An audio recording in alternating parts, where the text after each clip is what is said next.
الحمد للہ رب العالمین والصلاة والسلام علی سید المرسلین وعلی آلہ وصحبہ اجمعین اما بعد قال النبی صلی اللہ علیہ وسلم شعبان شہری ورمضان شہر اللہ او کما قال رسول اللہ صلی اللہ علیہ وسلم۔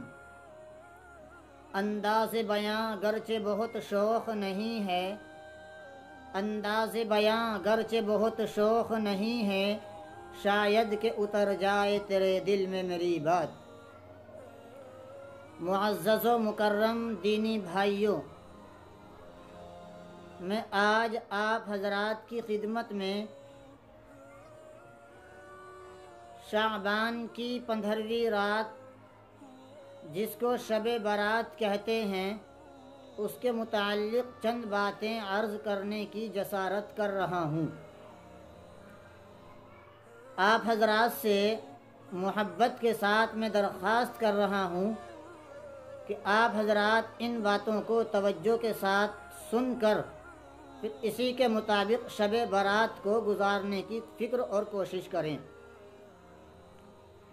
اللہ کے پیارے نبی صلی اللہ علیہ وسلم نے ارشاد فرمایا کہ شعبان میرا مہینہ ہے اور رمضان اللہ کا مہینہ ہے۔ حضرت ام سلمہ رضی اللہ تعالی عنہا فرماتی ہیں کہ میں نے رسول اللہ صلی اللہ علیہ وسلم کو شعبان اور رمضان کے علاوہ کبھی 2 مہینے کے لگاتار روزے رکھتے ہوئے نہیں دیکھا۔ رسول اللہ صلی اللہ علیہ وسلم شعبان میں ہی رمضان کی تیاری شروع کر دیتے تھے۔ شعبان کی تاریخوں کو یاد رکھنے کا آپ صلی اللہ علیہ وسلم اس قدر اہتمام کرتے کہ کسی اور مہینے میں اتنا اہتمام نہ کرتے تھے۔ حضور علیہ السلام کا یہ بھی ارشاد ہے کہ شعبان کے چاند کو اچھی طرح دیکھو تاکہ رمضان المبارک کے روزوں میں کوئی فطور نہ پڑے۔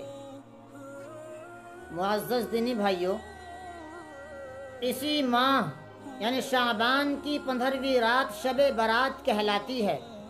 اس رات کے بڑے فضائل ہیں اور اس رات کی بڑی برکتیں ہیں۔ ام المؤمنین اما عائشہ صدیقہ رضی اللہ عنہا فرماتی ہیں کہ ایک بار شعبان کی 15ویں رات میں میں نے حضور اکرم صلی اللہ علیہ وسلم کو گھر میں نہ پایا۔ کہتی ہیں میں نے آپ کو تلاش کیا تو حضور علیہ السلام مدینہ منورہ کے قبرستان میں تھے۔